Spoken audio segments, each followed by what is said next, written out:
জয় হিন্দ সাহেব।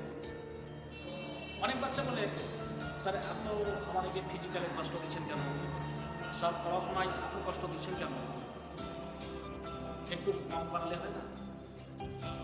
আমি তাদের উদ্দেশ্যে এই কথা বলছি।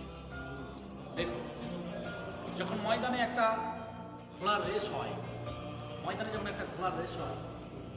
তখন সে সওয়ালি ঘোড়াকে এত পিটে ঘোড়া নিজেও হতবাক হয়ে যায় যে আমাকে কি কারণে আমার মালিক এত মারছে, কি কারণে এত কষ্ট দিচ্ছে।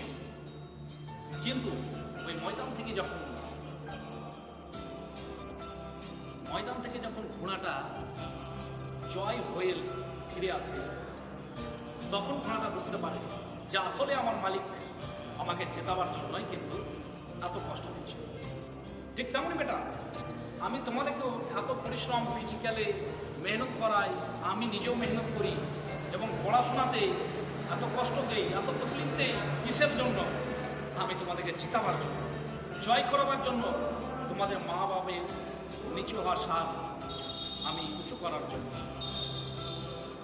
মা বাপের নাম রোশন করার জন্য, তোমার নাম রোশন করার জন্য। জয় হিন্দ, জয় ভারত।